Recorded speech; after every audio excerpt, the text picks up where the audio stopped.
穿越斗罗，武魂是和月关一样的奇荣通天局，还是先天满魂力？玉小刚逼我拜他为师，我却转头加入了武魂殿，投入比比东的怀抱。不是看不起大师，只是你一个不到30级就突破了50岁的大魂师强者，应该去教千仞雪这种先天魂力20级的天才，才能把你的理论发挥到极致。穿越过来的林浩，开局就是父母双亡的天崩开局，3岁就得自己琢磨着活下去。好在他带着满脑子现代记忆，荒野求生技能直接点满，套兔子、编腾笼、下河摸鱼虾样样都行，还靠着9年义务教育的数学功底，给村里孩子教算术换农活，重点稻谷蔬菜勉强糊口，硬生生像蓝银草一样扎下根来，还混成了村里的孩子王。今天是金桔村1年1度的武魂觉醒日，但对于武魂觉醒这件事，林浩早就躺平了。金桔村祖祖辈辈觉醒的不是金菊花就是蓝银草，镰刀锄头，这么多年连一个有魂力的都没出，他早就盘算好了，觉醒完随便去诺丁城读个普通学校，凭着现代知识做点安稳小生意，娶几房媳妇生一堆孩子，这辈子就知足了。他心里唯一的小执念就是来觉醒的能是瞎眼斗罗素云涛，毕竟涛哥一生废神王多一位的名场面，谁不想亲眼见识一下？按时间线算，距离唐三觉醒还有2年，素云涛这会儿早该是诺丁城武魂分店的执事，等了1个多小时，终于远处走来了一个身影。可是这道身影走近过来后，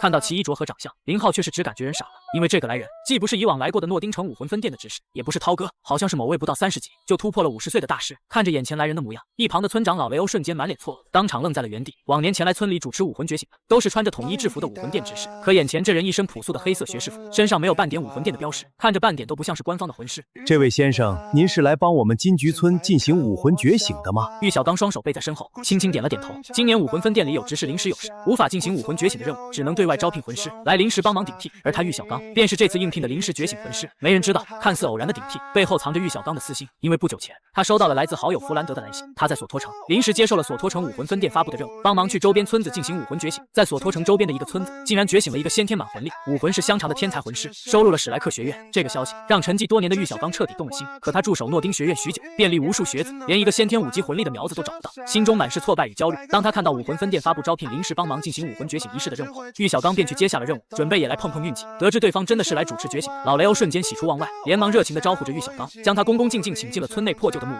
与此同时，林浩跟着村里的孩子们有序走进木屋，整齐列队，等待着即将到来的武魂觉醒。在玉小刚的引导下，队伍里的5个孩童依次上前完成觉醒，可结果却不尽人意，狠狠浇灭了玉小刚心中的期待。接连的落空让玉小刚脸上写满了失望，他轻轻摇了摇头，目光缓缓移动，最终锁定了队伍最后全程百无聊赖的林浩，朝他招了招手，你过来吧。发现轮到了自己，林浩也是上前走进了武魂觉醒阵，而后闭上了双眼。武魂觉醒阵外，玉小刚快速拍动双手，将一道道魂力打入6颗黑色原石里，刹那间一股蒙蒙金光绽放而出，笼罩住了林浩。同时源源不断的金色光点不断从6颗黑色原石中溢散而出，涌入林浩的体内。一时间，林浩只感觉一股股暖流不断涌入体内，流转过4肢百骸，隐约间林浩仿佛感应到了体内的武魂，难道终于是有希望了？一旁发现林浩吸收了大量的金色光点，玉小刚不禁眼中也是闪过一抹激动。在觉醒武魂时，吸收的金色光点越多，往往觉醒的武魂品质就越高，先天魂力也越高。这一次他玉小刚也难道要走运了？终于在林浩停止了吸收金色光点后，玉小刚声音带着一丝颤抖，立刻用干哑的声音低喝道：召唤出你的武魂！闻言，林浩也是顿时睁开双眼，伸出了右手，在一阵璀璨的金光中，只见一朵硕大无比、花朵呈现瑰丽的紫色，每一片花瓣都看起来给人毛茸茸的感觉。花蕊的顶端闪耀着淡淡的金色光彩的菊花武魂悄然浮现而出。这时，当看到林浩手中的菊花武魂，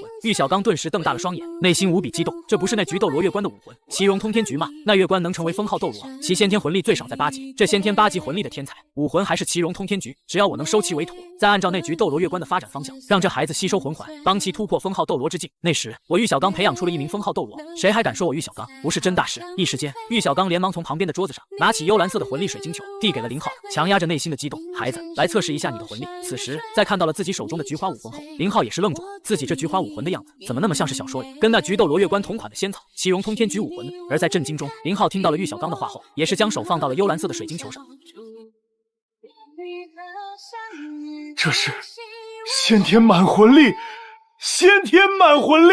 玉小刚更是激动到不能自已，不禁握紧了拳头，强压着忍不住翘起的嘴角，恨不得仰天大笑3声。他玉小刚终于是转运了，这乡下里竟然出了一个先天满魂力的奇荣通天菊武魂。以乡下人的蠢笨无知，只要自己一忽悠，这孩子绝对会立刻拜师。玉小刚故作惋惜的叹气，先天满魂力这简直是绝佳的天赋，但孩子你的武魂却是花武魂，完全没有攻击力，跟废武魂强不了多少，怕是很难成为强者。听到玉小刚的话，林浩简直愣住，不禁眼神露出一丝怪异。不是，这刚子在说什么？你又不是没有在武魂城待过，怎么可能认不出我这奇荣通天菊武魂？就算认认不出，那菊斗罗月关的武魂难道不也是菊花吗？不一样成了强者，说我的奇荣通天菊是废武魂，想干啥？忽悠我啊！我的武魂没有攻击力，很难成为强者。林浩也是假装露出一丝遗憾，可很快又自我开导好了。不过也没事儿，先天满魂力，只要吸收一道魂环，就能成为魂师。只要成为魂师，就能领取每个月1枚金魂币的魂师补贴，也不错。发现林浩竟然丝毫没有急切询问自己该怎么办，而是准备得过且过。玉小刚不禁嘴角抽了抽，只感觉林浩简直不按照自己的剧本来，连忙改口，背负着双手，故作傲然，继续忽悠。他先是故作高深的话锋一转，说武魂强弱本就不是绝对，若是落在庸师手里，菊花武魂确实难有出头之日。紧跟着便开始自报家门，自称玉小刚在魂师界有武魂理论大师的名号，一手提出的武魂10大核心竞争力、魂环极限吸收2大理论，在整个大陆都广受追捧。他更是毫不谦虚的放话，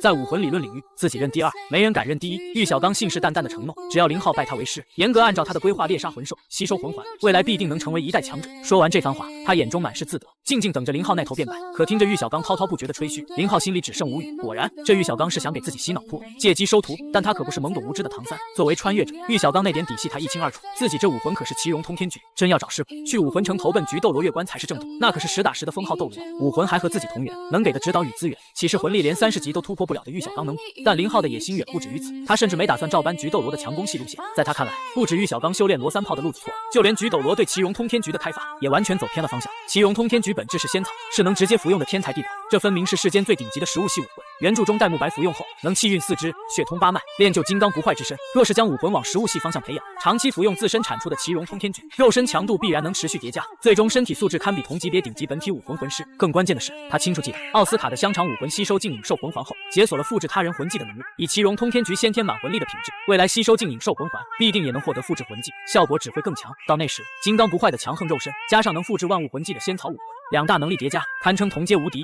所以当听到玉小刚的忽悠，林浩只感觉很可笑。不过目前自己才只是10级魂师，而面前的玉小刚却是29级大魂师。林浩强压着心里的吐槽，脸上装出一副老实本分的样子，客客气气的开口拒绝。他说自己的花朵武魂难修炼，不敢耽误大师的时间，自己也没什么大志向，能当个魂师，每月领1枚金魂币补贴，改善生活就已经知足了。一听这话，玉小刚当场就急了，先天满魂力的天才摆在眼前，哪能就这么放过？他连忙加码诱惑，说魂师只有1枚金魂币，可到大魂师魂尊级别，每月能领上百枚。反问林浩难道不心动？见玉小刚还纠缠不休，林浩心里也有点烦了，他还急着回去研究自己的奇荣通天菊，再去武魂分店报备，早点动身去武魂城呢。他假装被说动，顺着话头反问，说先天满魂力天赋不低，未来怎么也能成魂圣、魂斗罗吧？既然大师想收自己为徒，那不知道大师自身修为如何，是魂斗罗、魂圣还是魂帝？要是都达不到，以后恐怕指点不了自己吧。这话一出，直接戳中了玉小刚的痛处，他瞬间涨红了脸，拳头攥得死死的，心里怒火直冒。在他看来，修为高低和当老师有什么关系？自己是理论大师，别人求着拜师他都不收，这小子居然敢质疑自己的修为，简直有眼无珠。可心里在气，面上还得硬撑。他僵硬的脸上挤出一点笑容，硬着头皮承认自己确实不是魂圣魂斗罗，只是29级大魂师。但话音猛地一转，嗓门都抬高了几分，强调老师教的是知识不是修为。论武魂理论，就算是封号斗罗也比不上他，拜他为师，绝对能把林浩培养成封号斗罗。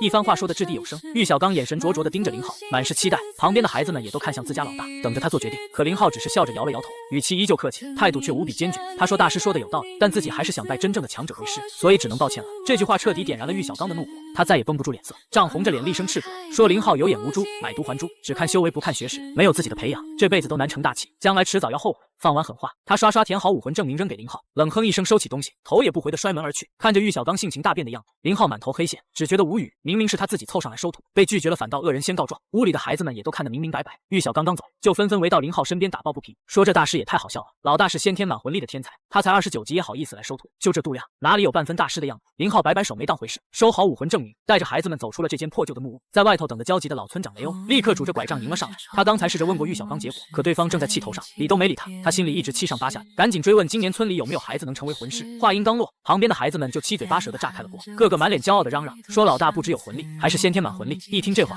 老雷欧瞬间老泪纵横，嘴里不停念叨着上天保佑，激动的差点站不稳。先天满魂力啊，那可是大陆顶级的天才，别说魂圣，将来就算成了封号斗罗都有可能。他甚至忍不住畅想，以后金菊村是不是也能像圣魂村那样，因为出了大人物改名。林浩听得嘴角直抽，没想到还能跟圣魂村扯上关系。等激动劲儿稍稍平复，老雷欧告诉林浩，周边几个村子共用一个诺丁学院的攻读生名额，这几年都没出过魂师，今年肯定归他，正好可以去诺丁学院深造。可林浩却摇了摇头，直接拒绝了。他说之前听武魂殿执事讲过，先天5级魂力以上的天才都能举荐去武魂城的魂师学院上学。他下午就去诺丁城的武魂分店展示自己的先天满魂力武魂，到时候自然有人送他去武魂城。武魂城那可是武魂殿的总部。老雷欧听得更加振奋，连连说好，当即就要安排村里有马有车的人家专程送林浩去诺丁城，免得他走路耗费时间。眼看村长一片热忱，林浩也不再推辞，欣然应了下来。吃完午饭，简单的在家里收拾了一下后，在村长老雷欧带着金菊村一众村民和孩子们的送别下，林浩挥手告别了一直以来生活的村子。从金菊村出发，一路驶往诺丁城而去。在抵达了诺丁城后，林浩在跟驾驶牛车的叔叔牛大力道完别，便径直前往了诺丁城武魂分店。此时，诺丁城武魂分店的办公室内，店主马修诺正伏案整理着周边村落上报的武魂觉醒名册。忽然，一名执事跌跌撞撞冲了进来，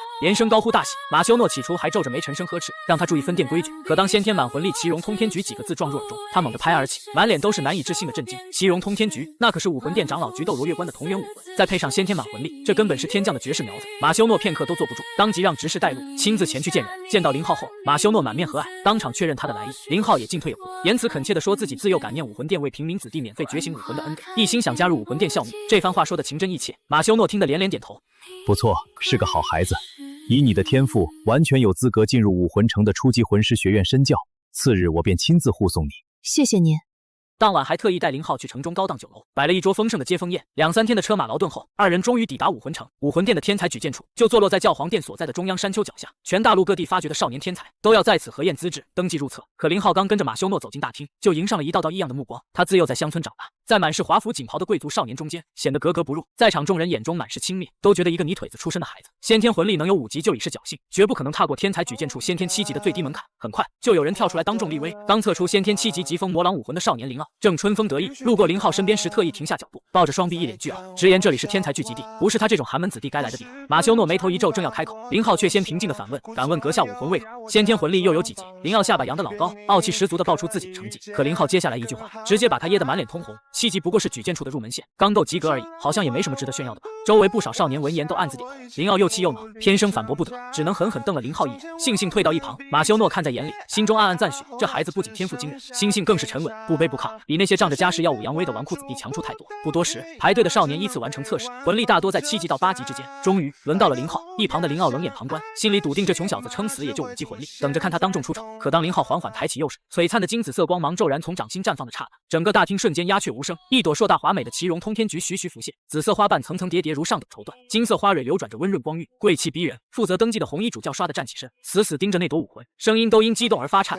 这是奇荣通天菊。他在武魂殿任职多年，一眼便认出这是菊斗罗长老的同源顶级植物武魂。他忙不迭地将魂力水晶球推到林浩面前，语气里满是迫切。菊斗罗长老当年也只是先天9级魂力，这孩子若能有9级，便足以惊动长老本人。林浩神色平静，将手掌轻轻贴了上去，下一瞬，耀眼的幽蓝色光芒彻底爆发，如水波般漫过整座大厅。先天满魂力，红衣主教失声惊呼，脸上写满了狂喜与震撼。他怎么也没想到，这个衣着朴素的少女，先天魂力竟然比菊斗罗长老还要高出1级。沙发上的林傲彻底僵在原地，嘴巴张得能塞进拳头。方才还满脸不屑的一众少年，此刻全都目瞪口呆。谁能想到，这个看似寒酸的乡村少年，竟是万中无一的先天满魂力绝世天才。而就在此时，远在教皇殿的菊斗罗月关刚结束与比比东的公务汇报，忽然敏锐地捕捉到山脚下传来一股无比亲近的同源气息。他脸色骤然一变，眼中迸发出难以抑制的激动，二话不说腾空而起，化作一道金色流光，径直朝着山脚的天才举荐处急冲而来。林浩还没反应过来，一道身影便已经出现在了他面前。来人穿着一身金色铠甲，身材修长，面容阴柔，皮肤白皙，举手投足间带着一股说不出的优雅气质。再看到林浩的手正放在幽蓝色水晶球上，水晶球绽放出了耀眼无比，达到了先天满魂力级别的光芒后，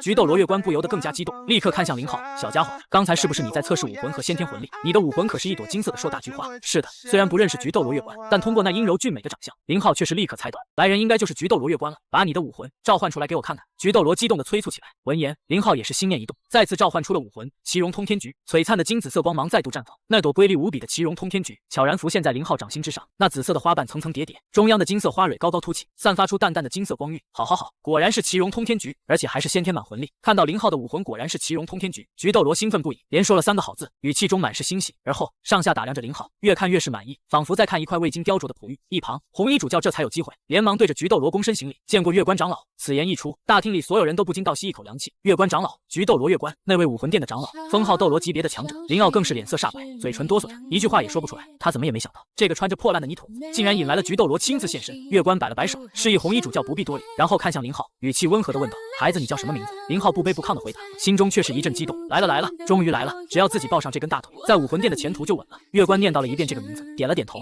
你可愿意拜我为师？此话一出，整个大厅再次陷入一片寂静。拜菊斗罗为师，这可是封号斗罗的亲传弟子，多少人做梦都不敢想的机缘。一旁马修诺轻抚着河下的雪白胡须，心中无比激动，可也并不意外。在发现林浩的武魂是奇荣通天局还是先天满魂力后，他就猜到会是这个结果。但发现一切跟自己预想的一样，还是让人无比激动。林浩没有丝毫犹豫，当即单膝跪地，抱拳道：“弟子林浩拜见老师。”月关哈哈大笑，伸手扶起林浩，越看这个徒弟越是满意。从今日起，你便是我月关的亲传弟子，收下林浩这个宝贝徒弟。菊斗罗月关心情大好，当场就拿出了拜师见面。他从怀中取出一只通体鎏金的手镯，着身雕琢着5朵栩栩如生的金菊，每朵花蕊处都镶嵌着一颗莹润的宝石。这是他早年用过的储物魂导器，名为金菊手环，足足有50立方米的储物空间。林浩眼前一亮，连忙双手接过，躬身道谢。旁边的一众少年少女看的眼睛都直了，连林傲也满脸艳羡。储物魂导器在斗罗大陆本就万金难求，最低级的都价值连城，更别说这是封号斗罗亲手用过的上品，许多魂圣一辈子都未必能拥有一件。收好礼物，菊斗罗随口问起是谁举荐林浩来。林浩抬手一指，道出了马修诺的名字。菊斗罗微微点头，看向一旁的马修诺，语气带着赞许：“马修诺，你做的不错，给本座送来了一个好弟子。”他转头对红衣主教吩咐，给马修诺颁发天才举荐的最高档次奖励，日后周边若有更高级的武魂子店店主空缺，优先提拔他。红衣主教连忙躬身领命。马修诺激动的眼眶通红，浑身都在微微颤抖。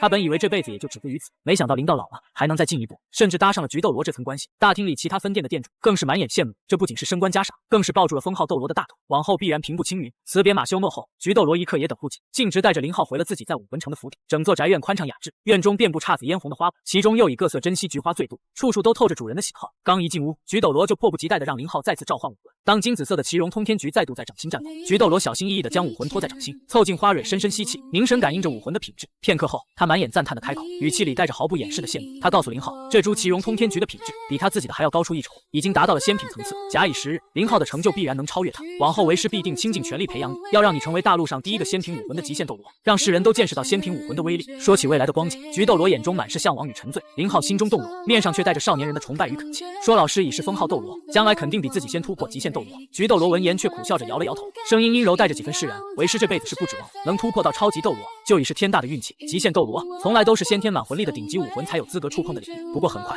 他又重新高兴起来，笑着拉起林浩，走，为师在武魂城还有位至交好友，鬼斗罗鬼魅，也是武魂殿的长老，我收了你这么个好徒弟，可得带你去让他好好羡慕羡慕，顺便替你讨点见面礼回来。话音落下，菊斗罗拉着林浩起身，兴致勃勃的就要往鬼斗罗的住处而去。在菊斗罗的带领下，林浩一路来到了鬼斗罗的府邸。鬼斗罗的府邸相对于菊斗罗的菊府，面积就要小不少了。整座宅院笼罩在一片阴森的色调中，院墙高耸，大门紧闭，透着一股冷寂肃杀的气息。菊斗罗却毫不在意，直接推开大门，拉着林浩走了进去，一边走一边用阴柔的声音扬声喊道：“老鬼，快出来看看我带谁来了！”话音未落，一道身影便快速接近而来。只见来人穿着一身黑色铠甲，身形高大，有着一头黑色的长发，长长的刘海遮挡住了眼睛，皮肤苍白的几乎没有血色，气质阴冷。见到林浩，鬼斗罗顿时面露疑惑，开口询问这孩子是谁。菊斗罗得意的一挺胸，直言这是自己新收的弟子，随即让林浩召唤武魂给鬼叔开眼。随着金紫色光芒亮起，奇荣通天菊在掌心缓缓绽放，鬼斗罗当场一惊，失声叫出了武魂的名字。不止如此，小浩他还是先天满魂力。菊斗罗笑得合不拢嘴，满脸都是炫耀。鬼斗罗彻底震惊了，转头看向老伙计，语气里满是难以置信：“老菊花，你这是走了什么狗屎运？”一番由衷的恭喜过后，菊斗罗可不打算就这么放过老伙计，笑眯眯的开口讨要见面礼。鬼斗罗挠了挠头，瞥见林浩手上的金菊手环，略一思索便有了主意。他从储物魂导器中取出一杆通体银白的长枪，枪身刻满精致龙纹，枪尖寒光凛冽，正是掺杂深海沉银打造的极品武器银龙枪。深海沉银何等珍贵，连唐三打造顶级暗器都视若珍宝，此刻却被鬼斗罗当作见面礼随手送出。林浩心中惊喜，连忙躬身道谢。他虽打算走食物系路线，却从未打算放弃自身战力。这杆银龙枪日后正好能派上大用场。闲聊几句，鬼斗罗问起林浩第一魂环的打算。菊斗罗当即表示明天就动身去星斗大森林，此次前来正是想邀鬼斗罗一同随行。鬼斗罗二话不说便应了下来。眼看天色不早，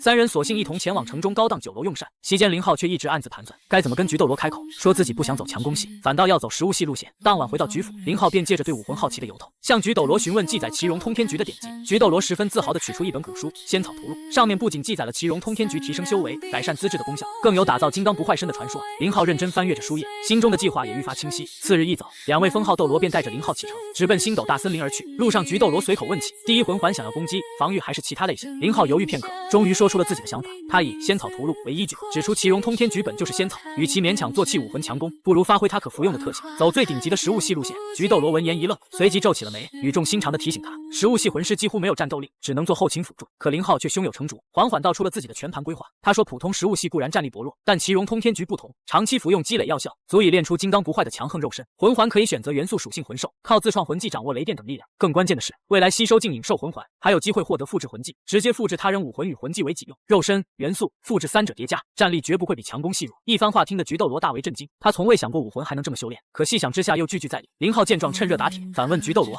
强攻系的奇荣通天局，在同级别中能胜过七杀剑、昊天锤这类顶级器武魂吗？一句话戳中了要害，菊斗罗沉默了。他深知奇荣通天局作为花朵武魂，天生不适合正面强攻，同阶对战顶级器武魂本就吃亏。或许眼前这条从未有人走过的食物系道路，才是真正能发挥仙品武魂全部潜力的方向。他长叹一声，认真的告诫林浩，走这条路，自己便无法再在修炼上指点他。而且食物系武魂修炼速度本就偏慢，一旦选错，将来可别后悔。林浩语气斩钉截铁，直言绝不后悔，更表示哪怕走食物系，凭借武魂的珍稀功能性，自己也会成为武魂殿不可或缺的一员。听到这话，菊斗罗终于彻底释然，他自嘲的笑了笑，承认自己坚持了一辈子的强攻路线，或许从一开始就错了。他郑重地看向林浩，最终点头应允。既然你心意已决，那这条食物系的路为师准你走了。书接上文，在菊斗罗同意我的修炼路线后，一旁的鬼斗罗没想到林浩竟然会想要走食物系，还说服了老伙计菊斗罗越关，一时间也是感慨不已。可因为林浩的说法也很有道理，相对于那些顶级器武魂，奇荣通天局武魂作为仙草，药效强大，的确更适合走食物系，而非强攻系。只不过食物系魂技都是制造魂力食物，没有什么战斗魂技吧？可按照林浩所说，要是能修炼出那金刚不坏之身，并且自创出具备战斗力的魂技，那也可以。因此鬼斗罗也没说什么。行进途中，菊斗罗郑重开口，点出食物系魂师的两大核心前提：一是武魂本身可食用，二是第一魂环必须吸收可食用的植物系魂兽。但凡缺了一样，哪怕是面条武魂，手环选错蛇类魂兽，最终也只会觉醒带毒缠绕技，和魂力食物彻底无缘。听得林浩眼神微妙，差点以为对方是在意有所指。他顺势询问手环选择，菊斗罗却坦言，强攻系他能给出100种方案，可食物系之路太过冷门，他也无从指点，只能按林浩想要的魂技效果去匹配对应的植物魂兽。略一沉吟，林浩做出了最稳妥的选择，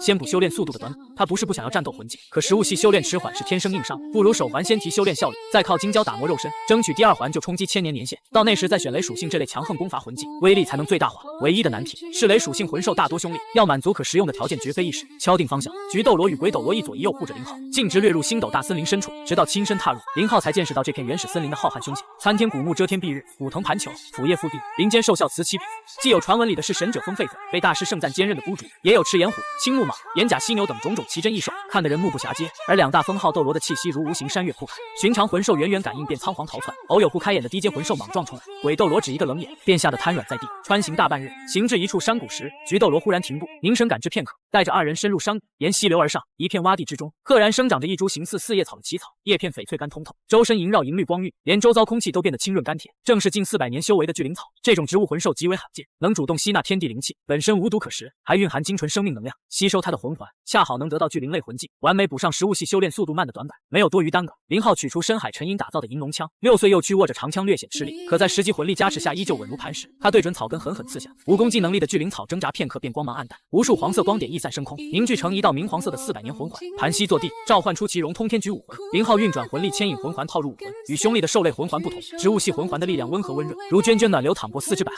滋养筋骨经脉，整个人仿佛浸在温泉之中，说不出的舒畅。待到睁眼，天色已近黄昏，掌心武魂之上，明黄色魂环缓缓转动，第一魂技的信息也随之在脑海中浮现。魂咒：奇荣通天巨灵，效果：消耗魂力凝聚出蕴含巨灵草特性的奇荣通天巨，服食后可持续汇聚天地灵气，大幅提升修炼效率，效果与时长随修为同步增长。魂环彻底融入武魂的那一刻，林浩眼底喜色难掩。第一魂技奇荣通天巨灵直接补上了食物系魂师修炼迟缓的最大短板，只要每日服食自己凝聚的魂力仙草，就算追不上最顶尖的天才，也绝不会被同龄人拉开差距。一旁的菊斗罗看得满脸欣慰，有这魂技托底，你的修炼速度足以比肩先天7、8级魂力的魂师。素来沉默冷冽的鬼斗罗也难得微微颔首，眼中掠过一丝赞许，期待他能为奇荣通天局武魂踏出一条前所未有的强大新路。夜色逐渐笼罩密林，3人也不再赶路，索性在林间就地扎营。篝火在暗夜里噼啪作响，橘红火光映着3人的身影。远处密林深处不时传来魂兽低沉的嘶吼，原始而凶险。可在2位封号斗罗的气息镇压下，这方寸宁静反倒成了整片星斗大森林里最安全的净土。压下心头的雀跃，林浩迫不及待想要验证第一魂技的真正威力。他早就想看看走食物系路线的奇荣通天局凝聚出的魂力食物和传说中的仙草究竟差了多少。随着一声低喝，第一魂技奇荣通天巨灵，金紫光华裹挟着翠绿荧光，骤然从他掌心迸发开来。光晕流转间，一朵奇异的菊花在掌心缓缓凝形，花瓣是半透明的翠碧色，如暖玉雕琢般温润通透，中央花蕊高耸，泛着淡淡的金辉。最特别的是，茎叶处生出4片酷似巨灵草的晶莹叶片，将武魂本源与魂兽特性完美融为一体。想起菊斗罗说过，奇荣通天菊的精华尽在花瓣，林浩毫不犹豫张口咬下，清甜的草木馨香瞬间在舌尖化开，花瓣柔软多汁，带着淡淡的灵气回甘，口感竟出奇的好。待一整朵花瓣尽数下，余下的花晶顷刻崩散为漫天细碎的魂力光点，如萤火般在夜空中飘飘荡荡，转瞬消散无踪。药力顺着喉间滑落，一股炽烈却丝毫不显狂暴的能量瞬间蔓延延至四肢百骸，肌肉、筋骨、经脉都像被温热水流缓缓涤荡，酥麻的舒适感漫遍全身。与此同时，周遭的天地灵气仿佛受到无形牵引，绵绵不绝地向他周身汇聚，聚灵效果已然生效。可凝神内视片刻，林浩又忍不住有些失落。肉身素质确实是全方位暴涨，力量、速度、爆发力乃至皮肉骨骼的坚韧程度都有了肉眼可见的提升，可唯独魂力修为几乎没有半分明显增长，和他预想中仙草下肚、修为狂飙的场面差了不是一星半点。可他这话刚说出口，一旁的菊斗罗反倒先惊住了。寻常食物系魂技大多只有单一功效，可林浩这魂力凝成的奇荣通天诀，既能聚灵提效加速修炼，又能实打实淬炼肉身，双效叠加，已经是越级的表现。照这么发展下去，未必不能真的成就传说中的金刚不坏之躯。见他还一脸遗憾，菊斗罗又好气又好笑，傻小子，别太贪心了。真正的仙品奇荣通天诀是要历经万年才能成熟的天地灵物，下肚自然能暴涨修为。可你这只是第一魂技凝聚的魂力实物，徒具其形罢了，没法直接拔升修为，再正常不过。能全方位夯实肉身根基，就已经是天大的机缘了。越说越激动的菊斗罗，仿佛已经看到了林浩未来的光景，后续再猎杀不同特性的魂兽，叠加复制、增速、破防等种种增益效果。等他真正成长起来，肉身防御力堪比防御系封号斗罗，再叠加上敏攻系的极致速度与五花八门的特殊加持，这条独辟蹊径的食物系道路好像真的可行。次日清晨，林浩便跟着菊斗罗、韦斗罗离开星斗大森林，一路返回武魂城。刚踏进菊府，还没坐稳，一名红衣大主教便匆匆来报。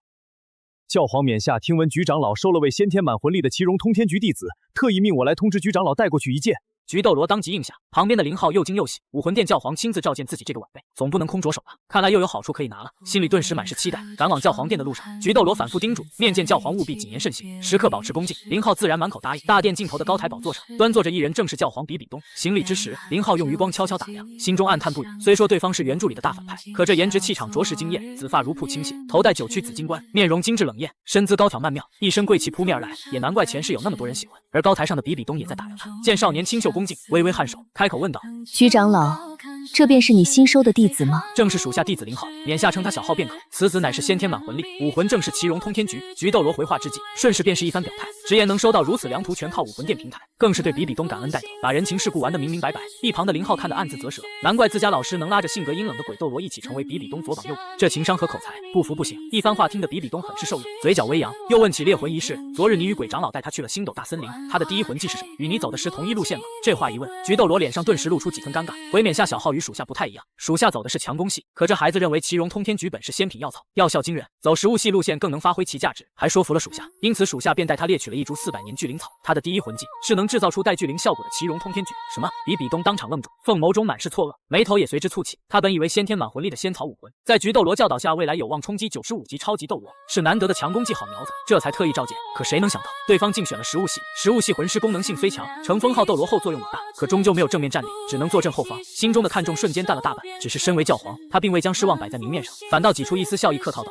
食物系也好，大陆至今未有食物系封号斗罗，以他的天赋，或许能成为第一人，倒也不错。”这话听着是安慰，可无论是菊斗罗还是林浩，都能感觉到那份明显的冷淡与敷衍。林浩心里也有些不快，不过是选了食物系而已，态度转变竟如此明显。谁说食物系就一定没有战力？他日他定要向整个大陆证明，没有废物的武魂，只有废物的魂师。态度变冷之后，比比东也没了闲聊的兴致，随口问了几句年龄、家世之类的琐事，便摆摆手道：“菊长老留下，本座有任务交代。至于小号，你先回去吧。”菊斗罗连忙给林浩使了个眼色，林浩心领神会，躬身行礼告退。走出教皇殿的那一刻，林浩忍不住撇了撇嘴，心里满是吐槽：堂堂教皇召见晚辈，居然连半点见面礼都没有，也太小气了。多半是听说自己走食物系，觉得没了培养价值，原本准备的东西也干脆省了。他不由得想起原著里的菊斗罗，对比比东忠心耿耿，脏活累活全干，到死都没混上一块万年魂骨。由此可见，这位教皇冕下是真的抠门，亏他先前还满心期待能捞点好处，无奈的摇了摇头。林浩顺着山道往菊府走去，可没走多远，山丘后方迎面走来3道身影，为首的少女身着金色长裙，留着利落的金色短发，容貌娇媚；旁边少年银短发稍泛红，身形修长俊朗，还有一人一身红色劲装，健硕英武，红发红眼。林浩脚步一顿，瞬间认出了3人的身份：吴列娜、邪月、燕，武魂殿黄金一代。还真是说曹操，曹操就到。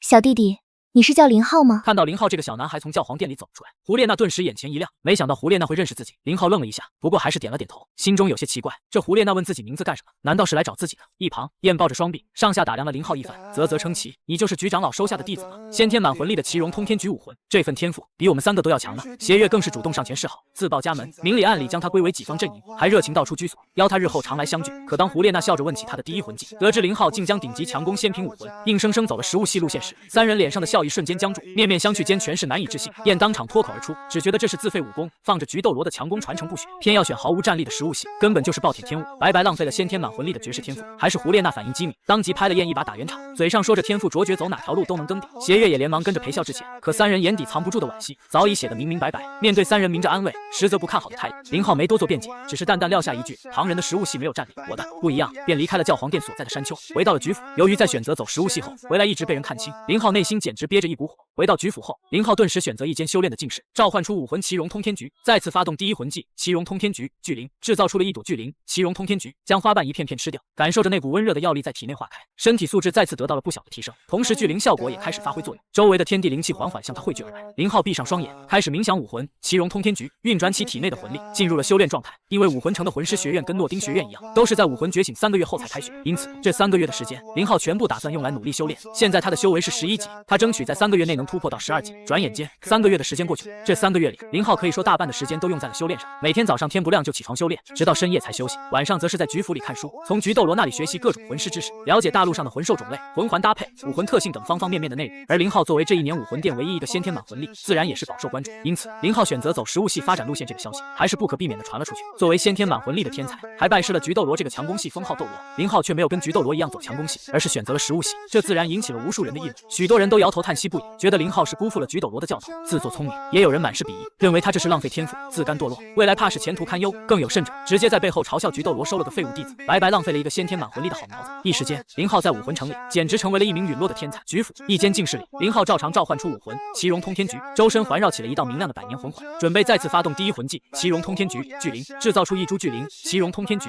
继续苦修。不过相对于3个月前，现在的林浩变化实在是太大。以前在金菊村里，作为一名孤儿，林浩的生活只能说勉强活着，一年除了偶尔能吃上点兔肉和小鱼小虾，一年到头都难见几次荤腥，因此林浩一直长得比较瘦弱，身高也不算高，只有1米左右。但在经过这3个月的苦修，因为每天从早到晚，只要有魂力就发动第一魂技奇荣通天菊服用，为了达到最好的修炼效果，每次林浩都会连续发动第一魂技，直接制造出3株聚灵奇荣通天菊，将体内魂力消耗殆尽，再借助聚灵效果进行修炼。虽然3株叠加，聚灵效果也只能达到正常情况的1.5倍，可强化身体的功效却是能够叠加的。在每天都至少服用10株聚灵奇荣通天菊的情况下，再加上在拜师了老师菊斗罗后，老师菊斗罗对林浩很好，不仅会帮忙购买一些千年人参之类的灵药让林浩服用，每天3顿饭还都是准备的用植物系魂兽的根茎、叶芽、花和果实搭配魂兽肉制作的菜肴，还有食物系魂师制造的各类魂力食物，营养那是充沛到了极点。因此仅仅不到3个月时间，林浩的身高直接从1米窜到了1.5米，本来瘦弱的身躯也是变得健硕起来，可又不显得臃肿，浑身肌肉都是流线型的，如同猎豹一般流畅而充满力量感，相貌也是变得英气俊秀了许多。原本只能算清秀的五官，如今线条分明，眉眼间带着一股勃勃英气。不过想到自己才6岁，林浩心中有些怪异。虽然奇荣通天菊能打造金刚不坏之身，让林浩知道自己未来怕是还要走炼体路线，可发现自己6岁就长到1.5米了，林浩感觉以后怕不是要奔着2米以上去，自己这是要走极到大鸡巴流。而因为这3个月里一直在努力修炼，再加上老师菊斗罗送的灵药，以及每天吃下的魂兽膳食和其他魂力食物的帮助，仅仅3个月时间，林浩便已经成功突破到了13级魂师。魂力等级的提升，让林浩的第一魂技奇荣通天聚灵能够制造出更多的聚灵奇荣通天菊。现在林浩已经可以连续制造出4株聚灵奇荣通天菊，而不像之前那样只能制造3株就会耗尽魂力，再一次性制造出4株聚灵奇荣通天菊，将体内的魂力完全消耗殆尽后，林浩没有急着恢复，而是先将那4株泛着翠绿光泽的奇荣通天菊一半一半的吃下，感受着那股炽烈的药力在4肢百骸中化开，滋养着每一寸肌肉和骨骼，然后才闭上双眼，借助聚灵效果汇聚而来的天地灵气，继续苦修起来，一直修炼到中午。静室的门突然被敲响，小浩出来吃饭了。门外传来了老师菊斗罗声音，听到老师菊斗罗的话，林浩缓缓吐出一口浊气，睁开了双眼，他能感觉到，经过1上午的苦修，他的身体素质还有体内的魂力又有了些许精进。虽然距离14级还有一段距离，但这种每天都在变强的感觉，让他感到无比充实。现在我的力气怕是能一拳打死1头牛，也不知道现在的我能不能跟同级比。那些顶级兽武魂的强攻系魂师碰一碰，感受着现在的身体里涌动的强大力量，林浩不禁握紧了拳头，心中满是期待。老师，我出来了。在站起身后，林浩一边活动了一下有些发僵的四肢，一边大喊着，而后推开静室的门走了出去。门外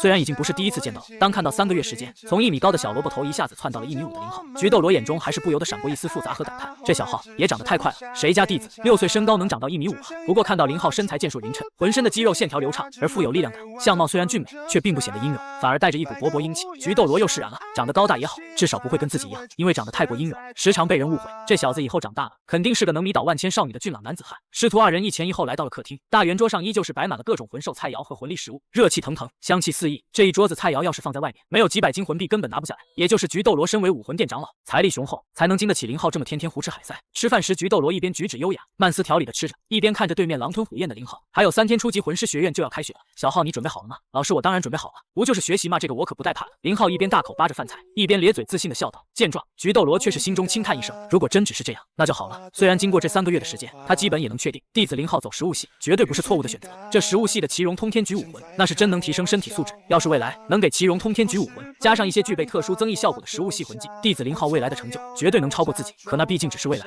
目前食物系没有战斗力的印象实在是太深入人心了。小浩去上学，怕是会遭受到许多风言风语，也不知道他能不能承受得住。对此，菊斗罗本来也想要提前提醒几句，好让林浩有个心理准备。可转念一想，这个困境终究是避免不了，雏鹰总要独自面对风雨，不如先看看情况，等要是林浩真的受不了了，他再出面开导一番，这样魔力的效果或许也能更好一些。很快，3天的时间一晃而过，这一天正是武魂城初级魂师学院开学的日子。一大早，菊斗罗便带着林浩从菊府出发，前往武魂城初级魂师学院。武魂城初级魂师学院建设的很是不错，占地极广，四周是雪白的院墙，上面爬满了郁郁葱葱的爬商，给庄重的学院增添了几分生机。走进学院大门，里面绿树成荫，花圃成片，五颜六色的花朵在晨光中竞相绽放。中央还有一座大型喷泉广场，洁白的大理石雕塑在阳光下熠熠生辉。各种教学楼、训练馆、宿舍楼等建筑也都极为高大巍峨，装饰华丽，彰显着武魂殿雄厚的财力。在带着林浩来到报名办公室后，办公室里的老师们见到来人竟然是菊斗罗月关，连忙纷纷起身行礼。不必多礼，我是来带我弟子小浩入学的。小浩，你们初级学院给他安排到了哪个班级？菊斗罗摆了摆手，开门见山的问道。闻言，负责报名的教导主任连忙恭敬的回答。回居长老，我听说您的弟子乃是走食物系发展路线的，属于是食物系先天满魂力。我们初级魂师学院是按照魂师发伤方向来分班的，所以我打算将贵弟子分到食物系的甲一班。食物系甲一班。闻言，林浩却是皱起了眉头。在菊府生活的这3个月里，林浩也向菊斗罗了解了一下初级魂师学院的情况，知道在初级魂师学院不同类别的班级按照各自发展方向，教学内容那是天差地别。虽然他是走的食物系路线，但他可不是那种只会躲在后面制造魂力食物的传统食物系魂师，他以后的作战方式那可是大鸡巴流。他想要学的是如何跟不同类型敌人进行战斗，如何正面碾压敌人。因此，林浩毫不犹豫的直接开口说道：“老师，我不想在食物系甲一班，我想去强攻系甲一班。”听到林浩的话，负责报名的教导主任和其余老师这才注意到跟着菊斗罗身后的林浩，不禁瞪大了双眼，满是难以置信。菊长老，这就是您的弟子林浩。因为按照得知的消息，林浩才刚觉醒武魂不久，年龄只有6岁，因此看到眼前这个身高足有1.5米多的少年，教导主任等人只感觉不可思议。6岁就1.5米，怕是那些武魂是顶级兽武魂的孩子都不带发育这么快的。这个林浩真的是走食物系的吗？没错，这就是我的弟子林浩。菊斗罗淡淡的点头，语气中带着一丝不易察觉的自豪。教导主任苦口婆心劝说，两边教学内容天差地别，强攻系全是战斗技法，根本不适合食物系发展。可林浩礼貌一笑，直接抛出个颠覆认知的说法：谁说食物系就只能当后勤？我要做的是强攻型食物系魂师。眼看劝不动，菊斗罗直接开口定了调，自己的弟子自己清楚，按他说的安排就行。封号斗罗都发话了，教导主任哪敢多嘴，赶紧陪着校办好手续，亲自把林浩送到了强攻系甲一班教室。他这一进班，底下瞬间炸开了锅。林浩的名号在武魂城早就传疯了，先天满魂力奇荣通天局，却选了食物系路线，人人都说是陨落的天才。可谁也没想到，这个本该去食物系报道的人，居然跑到他们强攻系班里来了。满教室的窃窃私语全是不解和质疑。林浩毫不在意，选了个靠窗的位置就坐下。可树欲静而风不止，教导主任刚走没2分钟，就有人找上门挑事。一个身材敦实、满脸傲气的小男孩走到他桌前，双手抱胸，居高临下，警告他一个食物系别来拖强攻系的后腿，否则有他好果子吃。话还没说完，林浩直接站了起来，他比对方高出整整1个头，浑身线条紧致，充满爆发力，就这么俯视着对方，压迫感瞬间拉满。那少年下意识退了半步，可当着全班同学的面，狠话都放出去了，认怂以后还怎么立足？当场恼羞成怒，直接召唤金刚元武魂附体，霎时间金光涌动，少年身形暴涨，肌肉虬结，皮肤泛着金属光泽，怒吼着一拳就砸向林浩面门。这一拳虎虎生风，力道十足，换个普通孩子挨上，只怕当场就得飞出去。周围同学都忍不住惊呼，仿佛已经看到了林浩倒地的下场。可下一秒，全场死寂，砰的一声闷响过后，林浩站在原地半步未挪，只伸出一只手，就像铁钳般死死攥住了那只金色的拳头，任凭对方憋红了脸使劲，连半分都挣不开。食物系魂师单手接下强攻系全力一击，所有人都懵了，这简直颠覆常识。没等众人回过神，林浩嘴角勾起一抹戏谑，手腕猛地一翻，顺势一带，腰腹发力间，一个干净利落的过肩摔直接出手，砰！沉闷的巨响震得地板都微微发颤。那巨傲少年整个人被狠狠砸在地上，摔得七荤八素，眼冒金星，躺在地上半天爬不起来。整个教室鸦雀无声，所有学生瞪大眼睛张着嘴，看林浩的眼神跟看怪物一模一样。这个林浩真的是食物系魂师吗？就在这时，另一边，在武魂城初级魂师学院的校园大道上，3道身影正快步走，为首的正是胡烈呢。这个林浩到底在想什么？既然走食物系，怎么非要去加入强攻系甲班，害得我们扑了个空。行走在大道上，燕忍不住抱怨着，语气中满是不解。可能是林浩小弟在走食物系后有些后悔。一旁邪月轻叹一声，摇了摇头。你们也不要怪林浩小弟，谁没有走弯路的时候？林浩小弟是先天满魂力的奇荣通天局魂师，哪怕第一魂环选错了，可后续只要能改正过来，应该还是能有所成就的。现在我们还是先去帮林浩小弟撑撑场子吧。邪月接过话头，露出一抹自信的笑容。以我们黄金一代的威名，初级魂师学院的人肯定没人敢欺负林浩小弟，到时候林浩小弟肯定会感谢我们的。说着，三人加快了脚步，朝着强攻系的教学楼方向走去。而就在胡列娜、邪月和叶走到了距离食物系甲